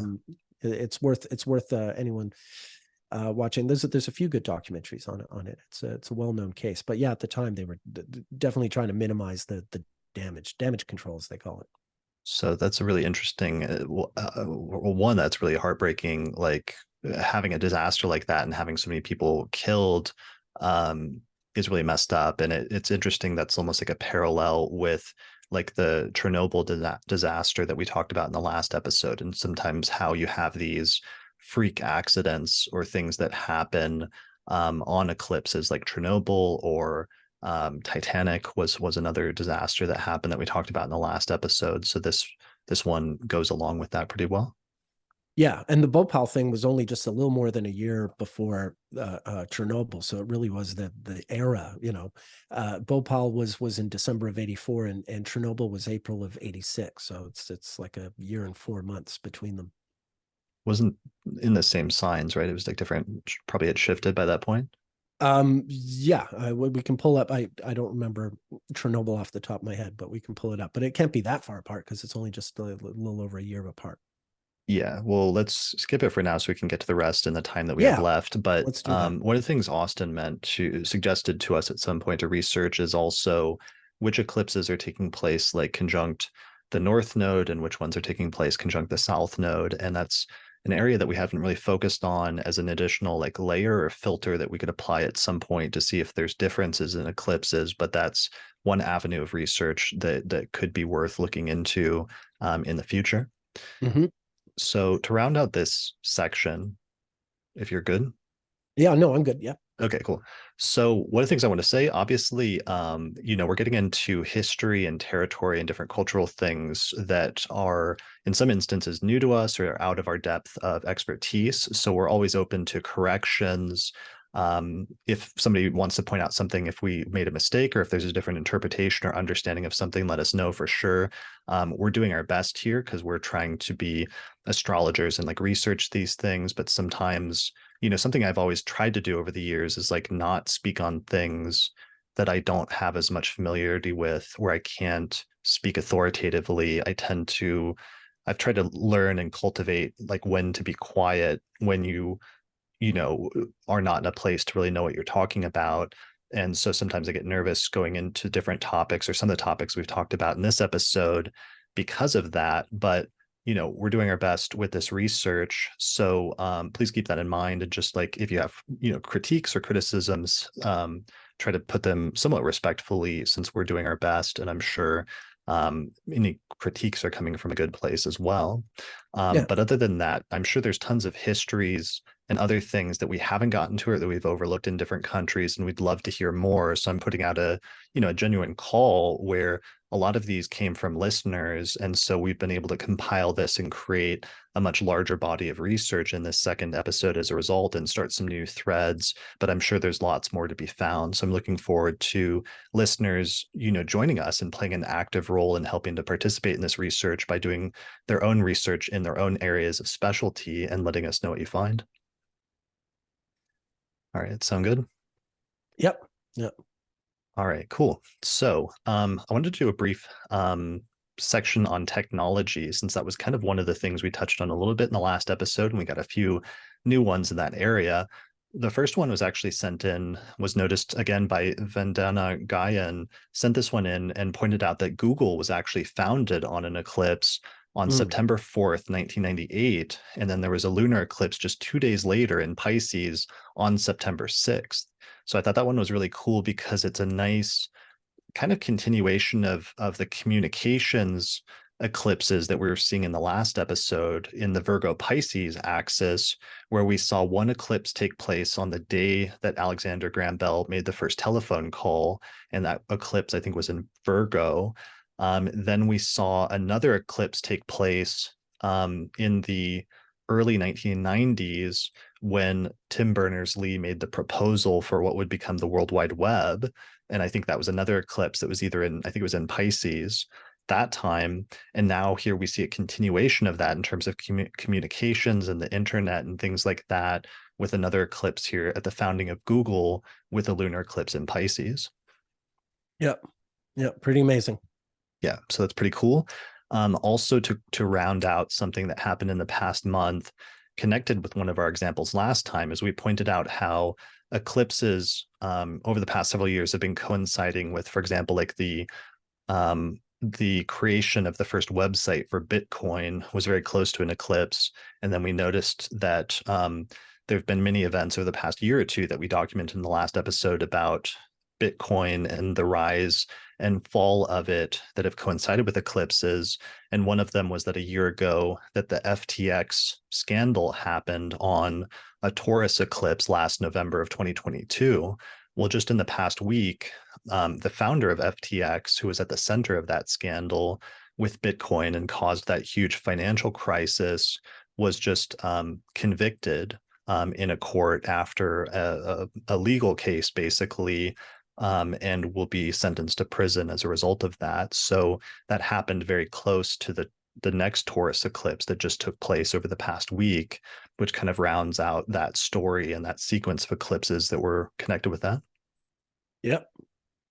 So that's pretty cool. And then one other is this was also sent in by a listener, but shout out to Visual Astrology on YouTube, who in a comment pointed out, I think they pointed out the second part, but the first part is that Edward Snowden was actually born very close to a lunar eclipse. He was born June 21st, 1983, and there was a lunar eclipse days later on June 25th in Capricorn. And he was the whistleblower who basically was working for the United States, like the NSA, and who flew to Hong Kong and then eventually to Russia and disclosed to reporters that the US was basically like spying on international communications around the world through the internet way back in 2013. And interestingly, what this commenter, Visual Astrology on YouTube, pointed out was that he actually flew to Hong Kong and started the disclosures around the time of eclipses in 2013. So he flew to Hong Kong on May 20th, 2013. Then there was a lunar eclipse on May 25th in Sagittarius. And then he met reporters shortly after that. And the first story related to the Snowden disclosures was published on June 5th. And then it became this huge, like, worldwide media sensation. And there's a lot of discussion about it. If anybody remembers that, about 10 years ago now. Yeah. And he's still there, if you can imagine, being in Russia now. Yeah. So that was a big deal and was important in terms of the technology thing. And yeah, I thought it was good to round out that segment. Absolutely. So one other segment that another listener pointed out was sports. So we didn't do a lot with sports, I don't think, in the last episode, did we? No. I do some research in sports, but not a lot. Usually just boxing and ice hockey. This was all very interesting to me. Yeah, so one listener pointed out and I forgot about this, but I remember seeing it at the time because it was much commented on the news. But back in 2004, the Boston Red Sox won the World Series in a baseball game the same night as a lunar eclipse in Taurus. And this was the first eclipse to ever take place during a World Series baseball game. And it was actually visible from the stadium. So they actually watched as the game was happening. So this was the Red Sox's first win of a World Series in 86 years, which ended what sort of legend that had developed at that point that was called the Curse of the Bambino, that was named after Babe Ruth, who was a famous baseball player who played for the Red Sox, and the Red Sox were one of the most successful professional baseball franchises up to that point. But then he was sold or traded to the New York Yankees in 1920. And from that point forward, the Red Sox didn't win any World Series games for the next like 80 something years until this lunar eclipse took place in 2004 in Taurus. And suddenly they won this game. And it was kind of a notable spectacle and like news and media sensation at the time. Yep, I don't follow baseball, and even I remember it. Yeah, I remember it Yeah. because that was an important eclipse because I was getting ready to move to Seattle. And Mhm. I think that was the one that happened in my fourth house. And it was one of the ones that pushed me into entertaining whole sign houses more than I did, because I realized that I was like relocating on this very visible and important eclipse that was taking place at that time in my fourth house. Yeah, for sure. And it was right around that same eclipse that I was moving to Cumberland. Uh, yeah, predating your move there. So it was big for me too. Got it. Okay. Yeah. And I'm trying to find the name really quickly of the commenter who pointed that out, but I'm actually having trouble finding it. So I apologize to the we were throwing all these in like document as they were coming in, and then I went back and tried to find some names. But if he wanted to give him a shout out to him, but if he wants to leave a comment on this episode to let us know that he was the one that pointed that out, I'll give you a personal thank you. Yes. Shout out in the meantime to say sorry we haven't shouted you out. For sure. Yeah. All right. Very last section in this episode, I want to do a brief section on writers. I want to start first. This is by commenter. I think they sent this in. Somebody said this on TikTok. There was a couple different people that pointed it out, but um, Stephanie Meyer, who is the writer of the Twilight and Eclipse books, actually, it turns out was born the day of a solar eclipse in Capricorn, which is pretty interesting. I know that's your favorite series, Oh Twilight, yeah. Yeah, Nick. yeah, absolutely. I love the Big, sparkly vampires. Sparkly exactly. vampires. Yeah, Big Twilight fan. Um, yeah. but speaking of great writers, or more seriously, you actually have one that you researched that turns out to be a very compelling example. And this is going to be our final example, I think, of this episode, right? Yeah, yeah. I think someone just mentioned Mark Twain, and so I had a pretty substantial Mark Twain chart file in my database. So I decided to look up eclipses in his life, and it was quite the revelation. It doesn't have that much to do with his writing career. It has more to do with his family and births and deaths in his family. I can run you through the various people and events, but the TLDR of all this is not only was Mark Twain himself born and would he die close to eclipses. He's famously born and died close to the passing of Halley's Comet. But aside from that, he was also born and died very close to eclipses. But his wife was also born close to an eclipse, and they were married close to eclipse. Mark Twain's mother died close to an eclipse, and his father died close to eclipse. And he and his wife, as I said, they were married during eclipse. They were both born during eclipses. They had 4 children, and 3 of his kids died prior to his death. Like he saw 3 of his 4 children die, and all 3 of them died during eclipses. The only one of his children who did not die during an eclipse was his daughter Clara, who lived until 1962, long after him. The only one who survived him. And then there were other things. He received an honorary degree at Oxford University alongside Rudyard Kipling and Auguste Rodin, the sculptor, close to an eclipse. So there were some good things, but it's mostly like these really sort of tragic things. The loss of also he went bankrupt. Close to an eclipse in 1894. Mark Twain, it's really funny. He made a lot of money, but he invested it in this printing press that was supposed to be this like sort of newfangled technology. He went bankrupt for investing in this, but in the meantime, he had a telephone in his house and didn't think the telephone was a worthy object to invest in. And so yeah, he lost all his money. He had to go on a big speaking tour. But anyway, I'll take you through these events just to sort of fill out the what I just presented there. Let me So show his chart real quick, yeah, just a yeah, please sec. do. Yeah. So here, actually, one thing first before that. So I just looked up and found the name of the Red Sox commenter, and this is a Oh, good. listener and patron of the podcast. So shout out to Jeff Desverny, who sent in the comment about the Red Sox. All right, back to All Mark right, cool. Twain. I try to Yeah. try to cite my sources as much as I can. Yeah, yeah, no, absolutely.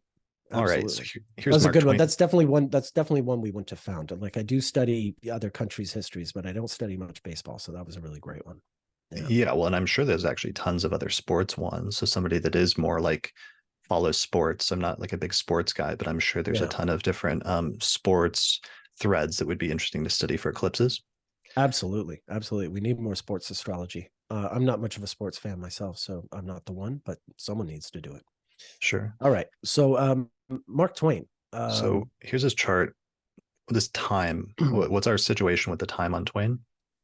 Yeah, it's just ambiguous because we don't know what source it comes from. It was published in a couple of astrology magazines back in the day. I mean, fairly reputable magazines, but we just don't know what the source is. So it's just sort of up in the air. Okay, so Um, don't rely on this time, but what we no, do have is a chart where the sun is going to be firmly at about 7 degrees of Sagittarius, and it's pretty close to the south node, which is at 29 degrees of Scorpio, and his moon is somewhere in the middle of Aries. So he was actually born in between two eclipses, where he was born November 30th of 1835. There was a solar eclipse 10 days before he was born on November 20th in Scorpio. And then there was a lunar eclipse a few days after he was born on December 4th at 12 degrees of Gemini. yeah, just 4 days after. And that lunar eclipse is opposite as Mars, which may or may not be sort of worth noting, but it just Mm, catches my eye right now. okay. Yeah, so he's born very close to an eclipse. And then are you going to put charts up for all the examples I'm about to present here? Because there are a lot of them, I realize. No, I think it would take too long, but I could Okay. put up the outline if you want. Yeah, maybe put up the outline because I think like the Russian czars, it's such a long laundry list All right. that it might be overwhelming without a visual presentation. So So you can see, he was born on eclipses, and he was also born at like Halley's Comet. Could you, for yeah, people like not familiar with that? yeah, that's just sort of a famous part of his legend that he was born very, the Halley's Comet passes by Earth. I think it's every 75 years, or 74, 75 years. He would die at about 74 and a half. So when he was born, Halley's Comet was passing by Earth. And not too long before he died, he made a statement like, well, I was born close to the passing of Halley's Comet, and no doubt I will die at its passing too. And that is what happened. So it's like he predicted his own death. Now, mind you, he was an old guy, and the older you are, the easier it is to pinpoint predict when you're going to leave. But nonetheless, it's part of that sort of his legend. Um, Sure. and and that's actually And for people not familiar with American history, Mark Twain is basically one of the most famous American writers of all time, I think, at this point, right? Yeah, absolutely. Certainly of the 19th century. And he was a big celebrity. That's the thing. He's not just like a lot of famous writers, just their work lives on after they die, and they might only become famous after they go, or they're relatively uncelebrated. But he was a major international figure. By the time towards the end of his life, he's having dinners with emperors. He met Kaiser Wilhelm. He met uh, um, just all the sort of European leaders, and yeah, very, very, very celebrated and an important sort of voice globally. And he did world tours. I'll get to that in a moment. I wanted to come back to the idea, like when we're talking about Halley's Comet. Um, uh, First of all, Mark Twain's real name is Samuel Clemens, and if we're not talking about him as an author, he's Sam Clemens, and most of this has to do more with Sam Clemens than it does Mark Twain. So Clemens' mother died of a liver ailment when he was, I think, not quite 4 years old. Margaret Clemens died of a liver ailment on August 17th, 1839, 7 days before a lunar eclipse at Zero Pisces, and 21 days before a solar eclipse at 14 Virgo. So it was, within that 7 days before an eclipse began when she died. Now, the thing that happened, and this is interesting, is he was just a little kid, but apparently he would walk in his sleep. And apparently, as his mother was dying, he was walking in his sleep right past her bed. And the family, and then she died. And his family superstitiously took this to suggest that he had mystical powers. And he had to deal with this sort of stigma for the rest of his life of people thinking that he was psychic or mystical or something of that nature. Like in a good way, or that sounds Well, kind of ominous. bad? Well, you know, I mean, Right. if you predict when people are going to die, it's creepy. I don't know if it's good or bad, but it's creepy. Or people, you know, people Yeah. who believe that are going to be creeped by it. I just One way or wasn't the sure if the implication was that his family took it negatively or that he had a stigma or something associated with that, which would suck if that's how they took it. Yeah, I don't think it's quite that, but I think it is still sort of, you know, fearful, fearsome to them, you know. Uh, Hmm. um, yeah, you know, how severe it might have been, I'm not entirely sure. Now, Sure. the next up in the timeline is, as I mentioned, Twain's wife, Olivia Langdon Clemens, was also born close to an eclipse. She was born on the 27th of November, 1845 in Elmira, New York, and she was born 14 days after a lunar eclipse in Taurus. So she's a little bit outside our window, but very, very close. And just for an honorable mention. Clemens' father died when he was not quite 12 years old, 11 and a half. John Marshall Clemens died on March 24th, 1847, 7 days before a lunar eclipse and 21 days before a total solar eclipse. So that does fall within the window. Yeah, maybe you want to follow what I'm saying with your tracer, so it's easier. So yeah, that's the example I just talked about, his father. So far we've got his mother dying, his wife being born, his father dying. Now on to, this is one of the few that actually has to do with his career. Twain was not just an author, he was a great public speaker. He kind of invented or contributed to inventing stand-up comedy in the sense that he used to go into these theaters and just, like, you know, give these lectures, but they were very funny stories. Every review you hear about his public speaking appearances is that he just had the audience in stitches, you know. And you know, and this is Victorian era. It's not as easy to make audiences laugh. They're a little more sort of upright. So he gave the very first lecture of his career on the 2nd of October, 1866 in San Francisco. And this was 8 days after a total lunar eclipse and 6 days before a solar eclipse. So right in the middle of that eclipse period. And then about 6 months later, he goes back to Missouri, his home state, and he does a little mini tour. He gives 5 talks in Missouri, starting on March 25th, 1867. In St. Louis. And he gives the same talk he had given in San Francisco, but this really gets his public speaking career underway to sort of supplement his writing career and his writing income. So these lectures also occur just 5 days following a lunar eclipse. Right. So the next event is he gets married. He marries, where's there we are.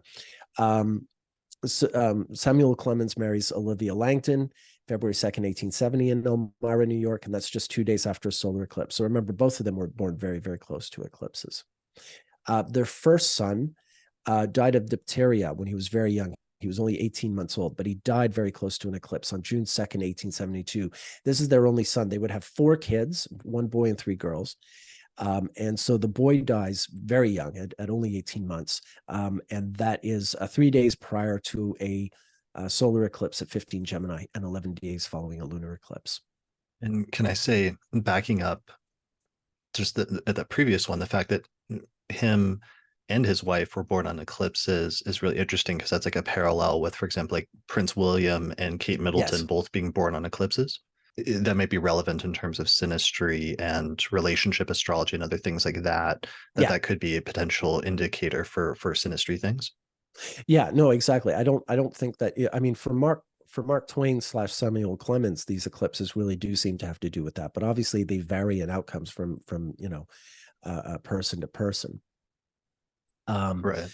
But yeah, you know, on top of Langdon Clemens dying, well, I'll get to them. I'm doing the list chronologically as opposed by topic. Maybe I should have done it by topic, but I'm just doing it chronologically. The next one is in 1894. Mark Twain loses all his investment money because he didn't invest in the telephone. He didn't see it a worthwhile investment. And so on April 18th, 1894, the company that he's been investing in, they declare bankruptcy. And this leads to him to losing most of his money. And this is just it's 13 days following a solar eclipse. But again, it's a little outside our window, but everything that's building up to him losing all that money has been occurring during the eclipse. So it's another one of the honorary mentions.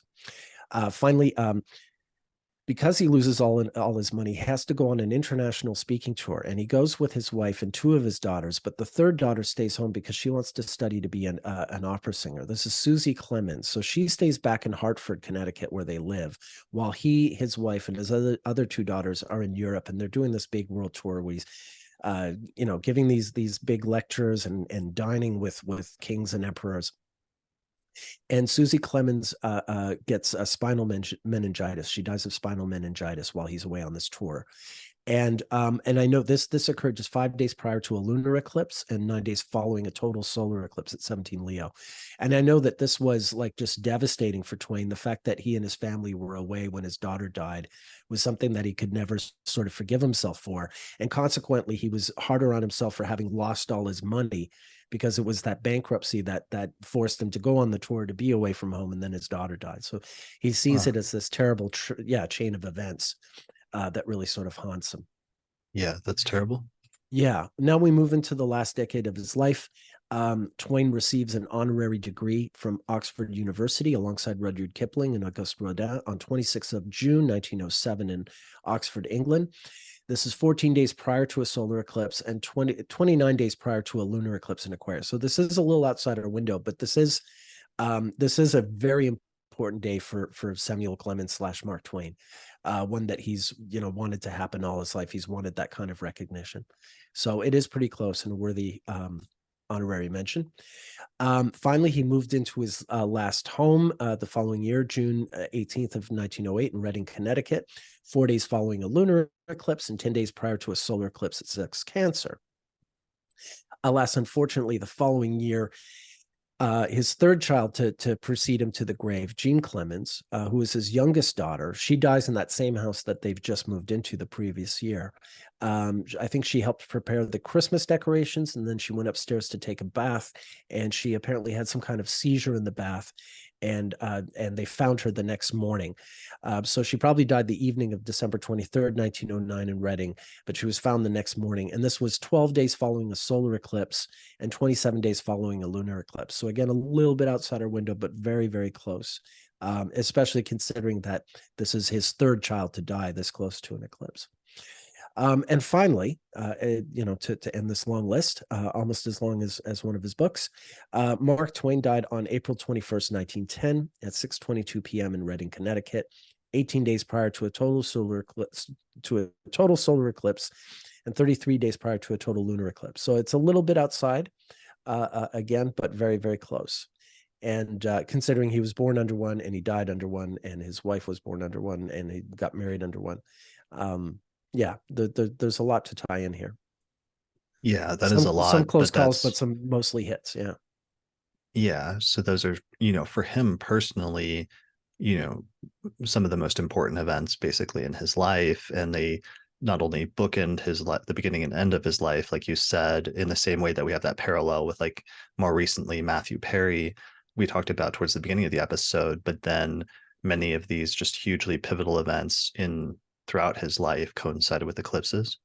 Yeah. It really seems to have followed him around. And again, like in my file, I do have the charts of like when he published Tom Sawyer, when he published Huckleberry Finn, the things he's really famous for. Those didn't happen during eclipses, but it really seems to be his family. And his family was very, very important to him. I mean, part of the reason he wrote as much as he did was to support this family. So yeah, the fact that he felt that he really screwed it up in the end by going bankrupt and triggering the series of events that led to him losing Susie. So yeah, there's a lot of tragedy. We think of him as a funny man and one who generally brought sort of a certain amount of levity and wisdom with him. But obviously there was like a lot of people, there was a lot of really hard stuff to cope with. And I can't think of anything harder than losing a child, let alone 3. Yeah, I'm just looking at his chart like we did with some of the others, and it's like we don't know the time, so we don't know the sect for sure. But if he was born during the day, it's like I can see that Mars is very close to his sun, where he has the sun in Sagittarius at 7 degrees, and then the moon, and then Mars is at 12 degrees Sag, and then Venus is at 21 Sag. So it's like you have a malefic and a benefic that are co-present with the sun, and perhaps there's something about that that's bringing sometimes very challenging things and other times very positive things, like his marriage, when some of these eclipses are hitting in his life at different points. Yeah, yeah. Yeah, I was wondering that myself. Yeah. it's just something, curious in terms of that we're still trying to figure out. And since this is a methodology that we've developed somewhat recently, learning some of the ins and outs of it and how to distinguish between like one eclipse versus another, or how the eclipse signature is really going to line up in a person's life. So that's a really good example, though, of giving us some ideas. And another example, like another really stunning example, like the one we ended with Nelson Mandela in the last episode, and having so many positive and negative events in his life coincide with eclipses, showing another life here of somebody born on an eclipse that then had that eclipse signature echo throughout his life at different points. Yeah, it would be interesting. I mean, it's too bad we don't have birth times for Nelson Mandela, or like a reasonably reliable one for Mark Twain, because it would be really interesting to know, like, okay, so both of them have a lot of eclipses happen in their lives, but why is it like kids and marriage for Mark Twain? And why is it like arrests and life sentences and things of that nature for Mandela? What houses are these triggering, or what is the reason for these very sort of specific contexts in both their cases that are completely different from each other, but really consistent within the life of the given individual? Yeah, I'm sure there's an answer to that, or there's some answers out there. So, but we'll have to leave that up to future research, perhaps future episodes. We'll have to see, what people think, and if we keep finding other eclipse stuff, if we might do a follow up at some point. That's So, right. That's right. why don't we transition into wrapping up here? Because we're going to do a strikingly concise episode at just under 2 hours here for this one. Wow. Um, yeah, exactly. That's notable. So we know in terms of wrapping up, we know that there's other major eclipses out there that we haven't found yet. And we hope that listeners will look into their own special interest categories and find some and then let us know. Because of course, when there's a difference between somebody that's trying to research something that's not very familiar with it, or where it's a new subject to them, like some of these subjects are to me, for example, versus somebody who that's like their favorite subject, that's something they specialize in, or that's something where they come from that place or that culture, or they specialize in that field of work or study or what have you, where knowing the ins and outs of something, like the history much better and you know what to look for, and can do a much better job of that. So I'm really hoping that listeners will look into some of those different categories of things that they're really into, and find and dig deep and find some other great eclipse connections that are out there in world history in different areas. So this has opened up a whole new area of research, and we're still getting a handle on it, but the results already, I think, are astounding. And I'm sure there's a lot more to find as we continue to find more and continue to refine this approach, as we learn more about it. So in the end, I think, astrology is even more strange and interesting and beautiful than we even imagined at this point, which is saying something, because I think as astrologers, we already have that sense that astrology is amazing, and that it's amazing that it works and does as much as it can. But adding this new layer with eclipses has taken it to just like another level in terms of the sort of what is the nature of the universe, and like the magical way in which some of this works out, and the intersection between fate and free will and fortune and destiny, and the role of the individual versus the collective and everything else. There's so many great questions and implications from this that we're still uncovering, but I'm really excited about where it's heading. And yeah, and it was really fun doing this research with you, Nick. Thanks for doing it with me, and thanks for coming back again for part two. Yeah, no, thank you. I think it's really obvious that when you look at astrology at this level, that as far as the fate and free will question is concerned, things are certainly a lot more mapped out than one would expect.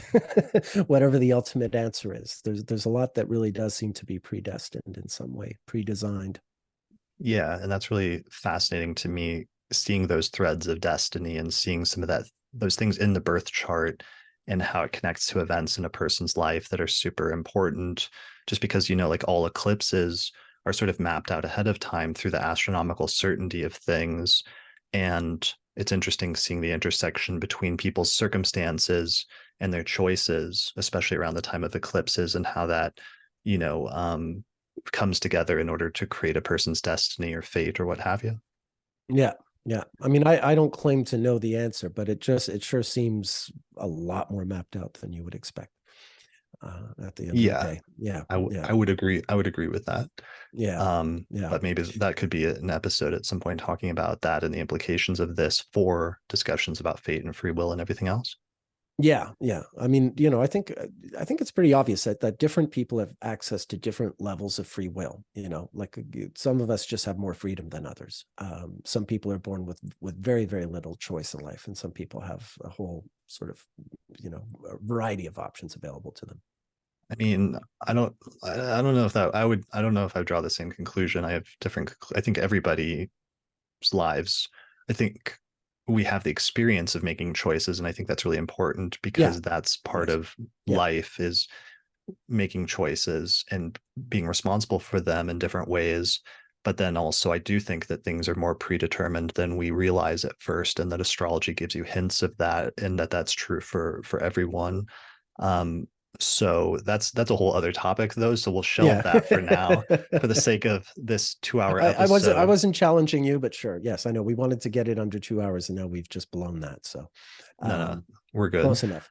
So, tell me about you. You are a consulting astrologer. You offer consultations, and people have been really excited about the reception of your Dagan astrology database for Solar Fire. The reception has been amazing, and people have been purchasing it and using it and getting a lot out of it over the past few weeks since we launched that in the last Eclipses episode. Yeah, I mean, virtually all the research that we did for today's episode, or any of the research you've ever seen me contribute to any episode of the Astrology podcast, was done using my chart database that I use in SolarFire, but that can also run on AstroGold. I also run it on AstroGold. So yeah, for anyone who's this is just an introductory offer. Eventually, it's not my whole database; it's 3 files from my database, but eventually I want to make the whole database available to people. But this is sort of an introductory offer to gauge the interest, and the interest has been formidable. So we're really happy about that. So yeah, the Dagan Astrology database, or I like to call it the DAD base. It's a large downloadable astrology chart base database. There's 3 files in it. One is a general natal file that has over 13,000 timed and untimed birth charts. Then there's an American history file and a British history file that has both nativities and events in those countries' histories. And like I said, this is just the first part of my database that I'm offering. There's a lot more there. For instance, all the material I use talking about Mark Twain or about Russian history, I have a Mark Twain file, I have a Russia file, I have all kinds of different files that astrology students and researchers might be interested in having. And of course, I want to make them available and affordable. So this has been the first step towards doing that. If you're interested, it's at theastrologypodcast.com/database. You can avail yourself of this introductory offer. It'll probably be a little more expensive when I launch the whole thing proper. So you might want to get in while the cost is low. And yeah, besides that, I am available for consultations at nickdaganbestastrologer.com. Natal readings, relocation, electionals, rectification, you name it. I'm your one-stop shop. So people should check out your website, which is nickdaganbestastrologer.com. They can get the database at theastrologypodcast.com/database. And we forgot to mention in the last episode, but it's primarily for SolarFire and it's searchable in SolarFire, but can actually also be imported into AstroGold. So those that use AstroGold for Mac can also use the database. That's right. It is apparently more shareable than we could have even hoped for. Awesome. Cool. All right. Yeah. Yeah. So as for myself, if you want to learn more about my approach to astrology and specifically how I read birth charts, if you're looking for a good course to study natal astrology. The primary course I teach is my Hellenistic astrology course, where I take people from basic concepts of Western astrology up through intermediate and advanced techniques, including timing techniques. And you can find out more about that, as well as my other courses on electional or horary or rectification at courses.theastrologyschool.com. And if you like this research that we're doing here on the Eclipses episode and the other one, or want to support the podcast and support this research that we're doing so we can keep doing episodes like this, I'd encourage you to support me through my page on Patreon, which is patreon.com/astrologypodcast. And there you can get subscriber or patron benefits like early access to new episodes, exclusive episodes that are only for patrons, or even the show notes that we showed a little bit in this episode, I make available to patrons as an exclusive benefit. So if you want to support that work and support what I'm doing here on the podcast, if you get a lot out of it, you want to show your support, go to patreon.com/astrologypodcast. All right. I think that's it for this episode. Thanks so much for doing part 2 with me. This has been amazing. Like I said, this is probably some of the most important work I feel like I've done, even though we're up to 400 episodes and I've got a lot of top episodes in the past. This is definitely like up in the top 5, maybe top 10 for sure, possibly even top 5 in terms of, episodes that I feel like are major contributions to the astrological community and to astrological research. So thanks for collaborating with me on this. It's been really rewarding and really fulfilling. Yeah, likewise. Although I would give it best ever. Okay, number one episode. This is the GOAT. This is the GOAT. No, not necessarily. You've done some pretty great episodes, but yeah, thank you, Chris. I know we've said to each other off camera that working on these 2 episodes has really been an amazing education for both of us. Already well-versed in astrology, already very studied for multiple decades, and yet it just goes to show there's just always more to discover. And yeah, a lot of this was really fundamental, and some of this I'd sort of learned and then forgotten, but it was really great to sort of be in touch with all of this on this level, on this scale, and to have the chance to share it with everyone. So yeah, thank you for bringing me along for this ride. Yeah, awesome. Yeah. All right, buddy. And hopefully I'd love people to do research. If you do and you find something interesting, the best place to let us know is to leave a comment below the video version of this episode on YouTube. And then if we get enough, maybe we'll do a part 3 at some point. All right, that's it for this episode of the Astrology Podcast. The trilogy. Yeah, we'll see what is like a good trilogy, like The Return of the King would be the Lord of the Rings version. Right. Okay, we'll see if people want us to do a third. Let us know in the comments. No Ewoks. No. Oh yeah, that's a different third. All right. Thanks everyone for watching or listening to this episode of the Astrology Podcast, and we'll see you again next time. Special thanks to all the patrons that helped to support the production of this episode of the podcast through our page on patreon.com. In particular, shout out to the patrons on our producers tier, including patrons Christy Moe, Ariana Amour, Mandy Ray, Angelique Nambo, Issa Sabah, Jake Otero, Jeannie Marie Kaplan, and Melissa Delano. If you appreciate the work I'm doing here on the podcast and you'd like to find a way to support it, then consider becoming a patron through my page on patreon.com. In exchange, you'll get access to some great subscriber benefits, including early access to new episodes, the ability to attend the live recording of the forecast each month, our monthly Auspicious Elections podcast, which is only available to patrons, a whole exclusive podcast series called the Casual Astrology Podcast that's for patrons, or you can even get your name listed in the credits. You can find out more information at patreon.com/astrologypodcast. If you're looking for a reliable astrologer to get an astrological consultation with, then we have a new list of astrologers on the podcast website that we recommend for readings. Most of the astrologers specialize in birth chart readings, although some also offer synastry, rectification, electional astrology, horary questions, and more. Find out more information at theastrologypodcast.com/consultations. The astrology software that we use and recommend here on the podcast is called SolarFire for Windows, which is available for the PC at alabe.com. Use the promo code AP15 to get a 15% discount. For Mac users, we recommend a software program called AstroGold for Mac OS, which is from the creators of SolarFire for PC, and it includes both modern and traditional techniques. You can find out more information at astrogold.io, And you can use the promo code AstroPodcast15 to get a 15% discount. If you'd like to learn more about my approach to astrology, then I'd recommend checking out my book titled Hellenistic Astrology, The Study of Fate and Fortune, where I go over the history, philosophy, and techniques of ancient astrology, taking people from beginner up through intermediate and advanced techniques for reading birth charts. You can get a print copy of the book through Amazon or other online retailers, or there's an ebook version available through Google Books. If you're really looking to expand your studies of astrology, then I would recommend my Hellenistic Astrology course, which is an online course on ancient astrology, where I take people through basic concepts up through intermediate and advanced techniques for reading birth charts.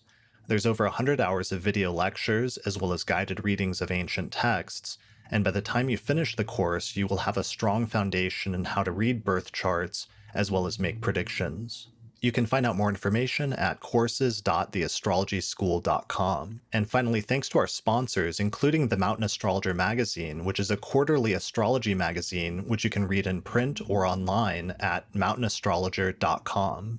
And the Northwest Astrological Conference, which is happening both in person and online, May 23rd through the 27th, 2024. You can find out more information at norwac.net.